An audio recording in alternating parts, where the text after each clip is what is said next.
Throughout the entire history of the Legend of Zelda, we've grown accustomed to the presence of the winged sprites called fairies. Fairies have filled many roles throughout the years, acting as our guides, healers, and even cooking ingredients. The great fairies in particular have provided a lot in terms of lore to the series. They have even taken many different forms as well, appearing as startling giants, winged women, or even a simple wisp of light. In today's video, we will be attempting to understand the nature of fairies and come to a conclusion about just how serious their role in Hyrule really is.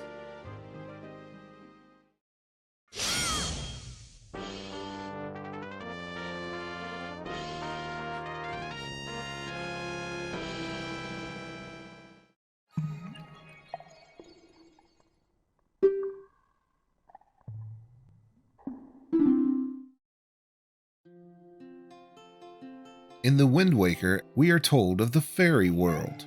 This secretive world is seldom mentioned in the series.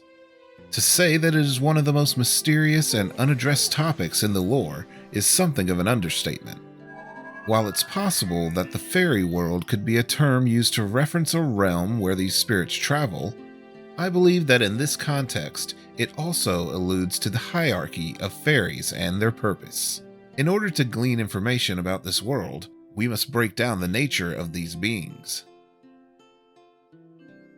First, let's answer the question of what a fairy is. We can begin by examining Master, I believe I can answer this question simply enough. My analysis indicates a 90% chance that this is a fairy. I calculate a 10% chance that this is a rare or previously undiscovered insect. If my analysis is correct and this is a fairy, you can make use of the glittering dust that covers its wings to heal your wounds. You're correct as usual, Fee. However, we are interested in their nature, specifically of the more powerful sprites. Fairies have different tiers within their ranks. Some of these tiers are small fairies, large fairies, great fairies, fairy queens, and sword spirits. For the purpose of this video, we will focus on the latter three.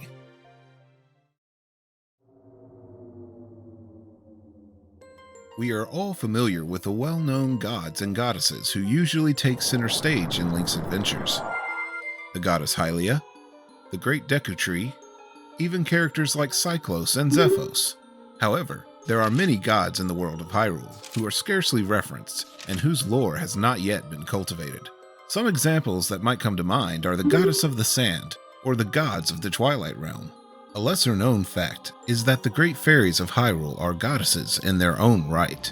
To see them as simple healers would be to deny their deity. We can confirm that the great fairies are of the gods tribe using evidence found both in-game and peripheral. Let's examine some of these proofs. Most Zelda fans are familiar with the song that you hear playing at the moment. It's recognizable as the Fairy Fountain theme. However, we also can hear this song in several other places too, such as the File Select screen, or Wishing Upon the Triforce in Skyward Sword. Unbeknownst to some, this song has an interesting name in Japanese. It's called The Goddess Appears, perhaps a reference to the Great Fairy's somewhat dramatic entrances. The name of this song seems to be implying that these beings are some level of deity.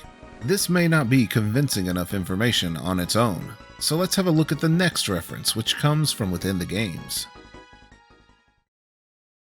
In The Legend of Zelda, The Wind Waker, on Link's home of Outset Island, there lives a fairy.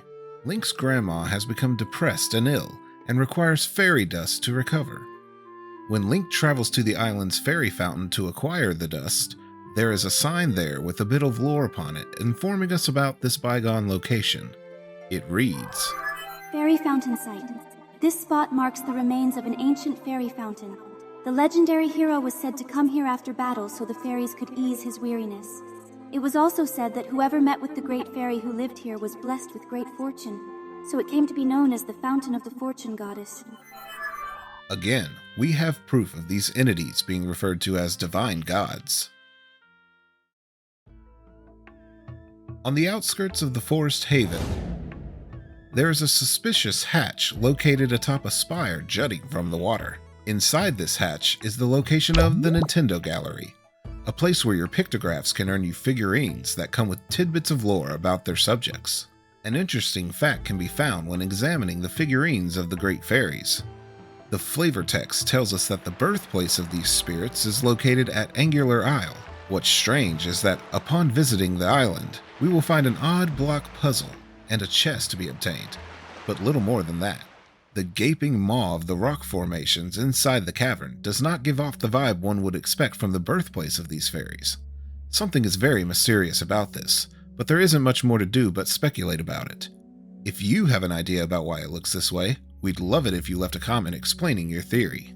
Before we move on from the Wind Waker, another obscure bit of lore is in reference to the lifespan of these beings. Tingle, the man who wants to become a fairy, makes many interesting comments when you activate the Tingle Tuner in the original version of the Wind Waker.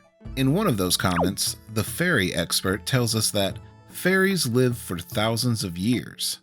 Could this be implying that there is a limit to how long they live? In Breath of the Wild, the great fairy Melania is known as the horse god.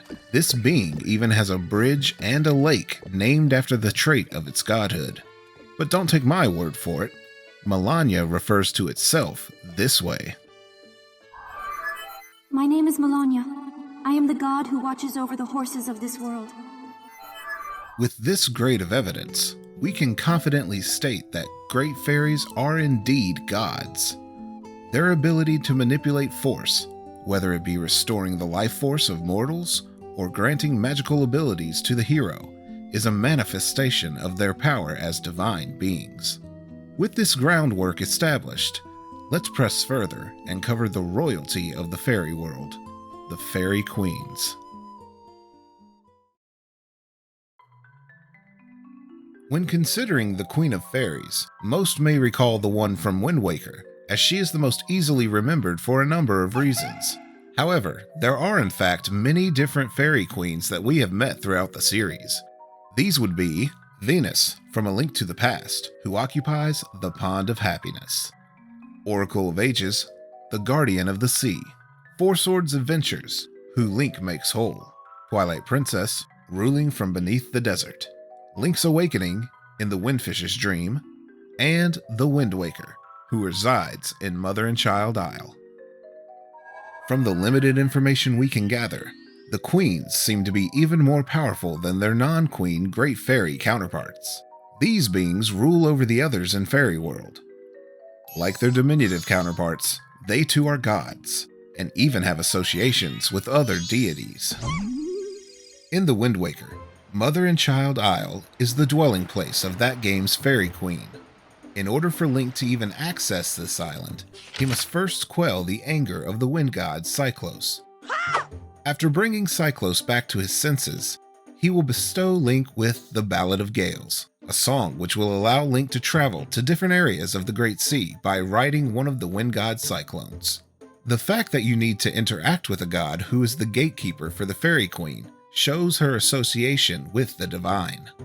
If we turn our attention towards A Link to the Past, the Japanese text refers to Venus as Megami, or Goddess. During the credit sequence, she is titled Venus, Queen of the Fairies. She also shares her distinct feminine figure with her friend at the Waterfall of Wishing, as well as the sprite at the Pyramid of Power, although this one's form has been altered by Ganon's influence. In Twilight Princess, the Cave of Ordeals is an optional gauntlet that Link can challenge. Succeeding in clearing the levels of this trial will reward Link with an audience with the Fairy Queen. She confirms that she rules over all of her kind in this realm, and grants Link healing fairies at the Spirit Spring. Representing Four Swords Adventures, the Fairy Queen has been split into two halves by the monsters infesting the area. This is in line with what we have previously seen happen before in Zelda. For example, in Majora's Mask, the Great Fairies were fragmented by Skull Kid. The hero wielding the Force Sword reunites her two halves, and in return she uses her power to help Link progress throughout the stage. You may be aware that these queens seem to be infatuated with Link. Both the Wind Waker and Twilight Princess fairy queens seem to express their feelings toward him. If you have any idea on why they seem to be attracted to Link, leave a comment explaining your theory.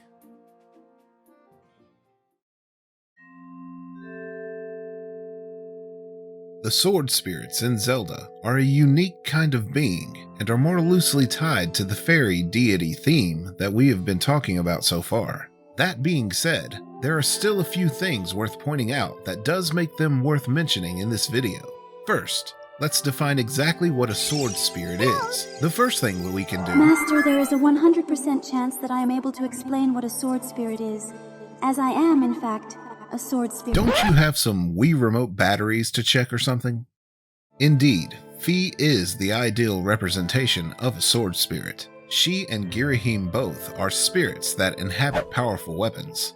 There are a total of 4 of these spirits that reside in weapons in the Zelda franchise.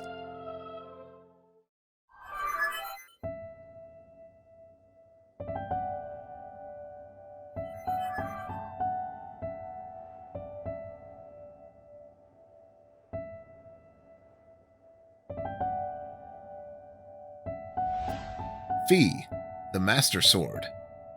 Girahim, Demise's sword. Force fairies residing in the Four Sword.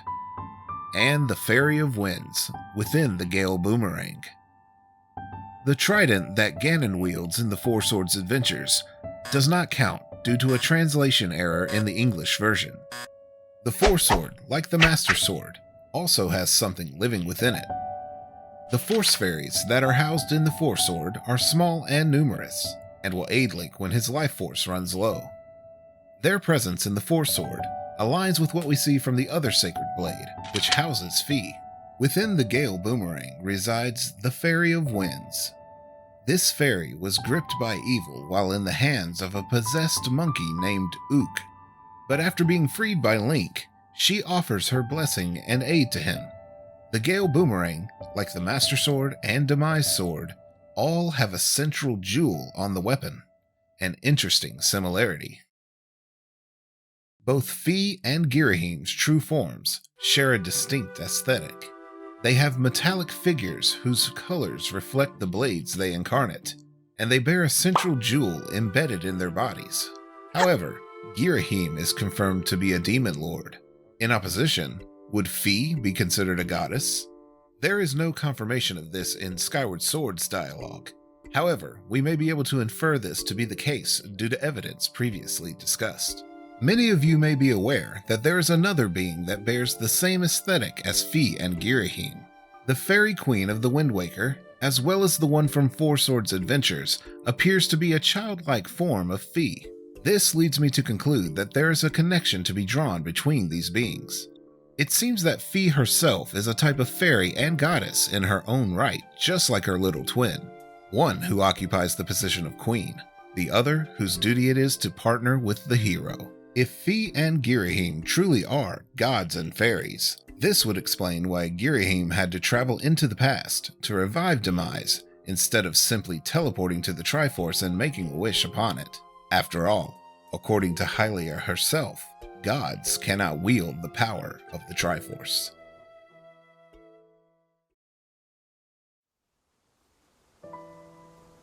Breath of the Wild was a noteworthy entry in the series' lore, for it brought back the prevalence of one of the most important figures in the Zelda universe, the Goddess Hylia.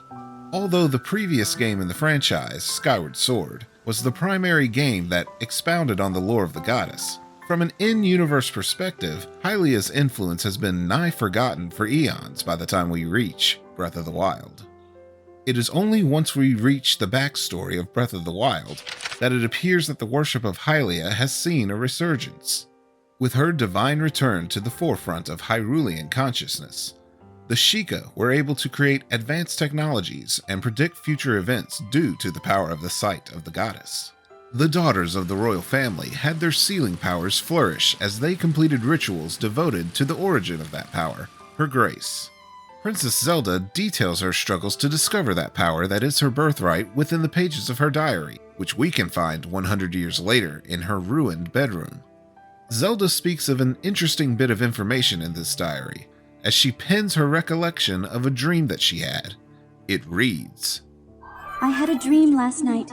In a place consumed by darkness, a lone woman gazed at me, haloed by blinding light. I sensed she was not of this world. I don't know if she was a fairy or a goddess, but she was beautiful. Zelda herself makes the link between fairies and goddesses here. Just who was this figure that she saw? There are many theories on the answer to this topic. Could it have been Hylia, or perhaps Fi, or even the newly revealed female from Tears of the Kingdom's latest trailer? Let us know who you think it is in the comments section. Hylia is such a central figure to the lore of the series that I believe it would be beneficial to examine the true nature of what she really is, based on the evidence we currently have. If you've made it to this point in the video, you are now equipped with the knowledge that the great fairies throughout the games are actually of the gods' tribe. With this information in mind, I'd like to submit to you this theory. Hylia herself is a fairy.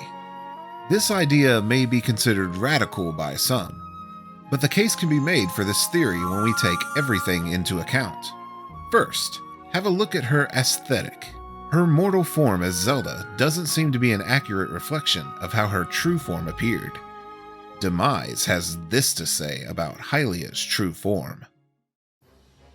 The goddess lowered herself to a mortal existence to keep me imprisoned. How pathetic. This bag of flesh pales in comparison to the magnificence of her previous form. We only have a few clues as to what her previous form may have looked like. One of the most recognizable depictions of Hylia is that of her statues. She appears as a woman, standing upright with angelic wings on her back. These wings are a distinct feature and they look surprisingly familiar. The angelic appearance seems to be intentional. The fountains shown in Ocarina of Time depict busts of angelic beings in their architecture.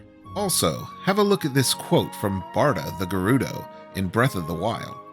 Are you a fairy? An angel? Are you here to guide my passage? This shows us that angels and fairies are tied together in the minds of the people. Now, compare the image of Hylia with this character. As you can see, the statue of Hylia and the image of Venus, the Queen of the Fairies from A Link to the Past, are strikingly alike. Even the dress that Venus wears is reminiscent of the strapless dress worn by Zelda in Breath of the Wild. Since Zelda is attempting to channel her sealing power that comes from the goddess blood within her, it seems appropriate that she might don the garment of a goddess. Another connection that Hylia has with fairies rests with her creations. As an example of what I mean, let's consider Fi. We covered earlier that great fairies have a birthplace and live for thousands of years. Fi, too, had an origin point at the hands of Hylia, and if you recall, Fi and Girahim both are fairies themselves. Hylia has this to say about the creation of Fi. In order to put an end to the Demon King, Hylia devised two separate plans and set them both into motion. First, she created Fi. She made the spirit that resides in your sword to serve a single purpose, to assist her chosen hero on his mission. Here, we have an instance of the goddess creating a fairy. Furthermore, we have the goddess walls. These are boons for the hero left behind by Hylia. They are usually marked by the presence of blessed butterflies and can generate many helpful items for Link. By drawing the Triforce symbol upon one of these walls, they will generate several small fairies in response. Hylia also shares some similar powers with fairy queens. Consider how Hylia blesses the Master Sword and increases its might. In Skyward Sword, we see that she gives her blessing to Link and his sword, granting it the power to drive back demons.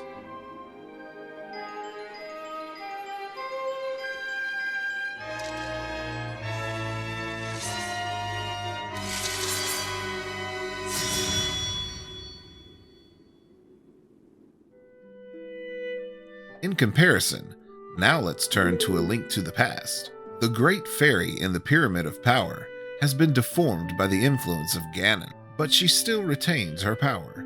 Just like Hylia, she too increases the might of the Master Sword with her own blessing. This changes the sword's appearance, just as Hylia's blessing did. Hylia's small statues can be found all over Hyrule, usually within villages where people congregate. However, there is one other kind of statue that is very similar to hers. The horned statue of Hateno contains a being sealed by Hylia long ago.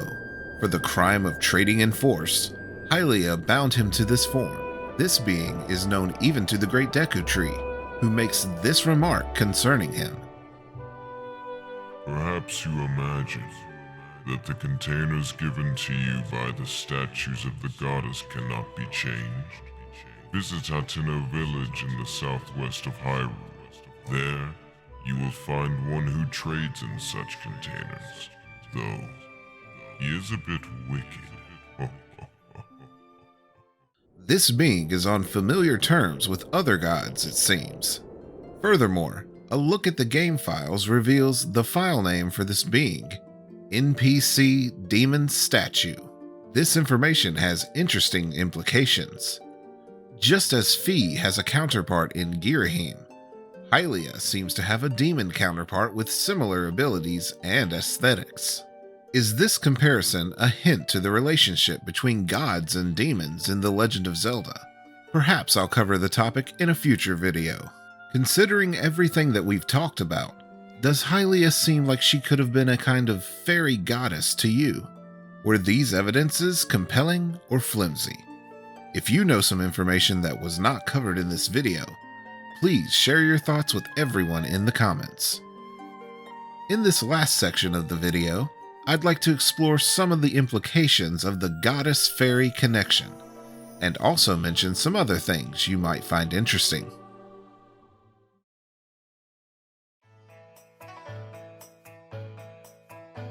In Zelda 2, The Adventure of Link, the hero obtains several unique spells to use throughout his adventure.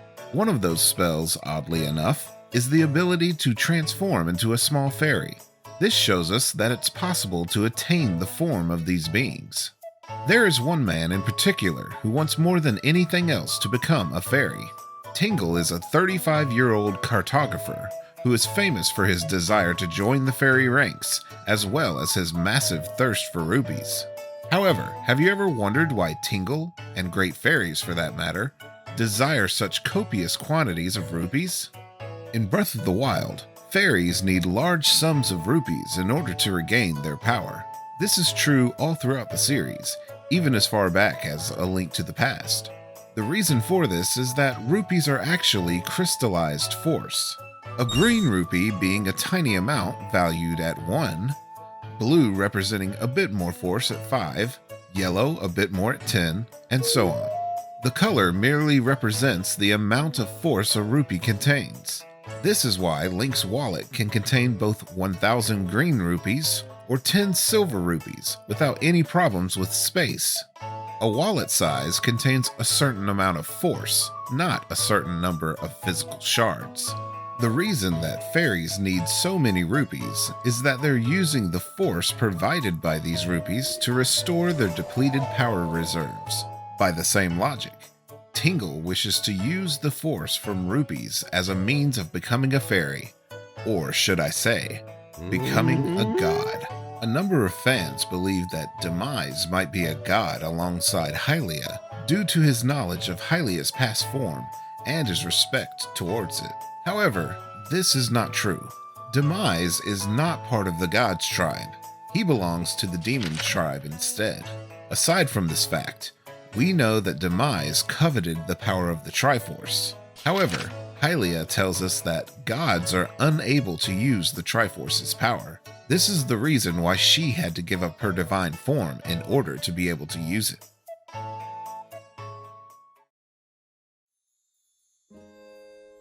Thank you for spending your time watching this video. Anthony, Andy, and I were glad that so many of you liked the last lore deep dive. We really appreciate that you enjoyed our work.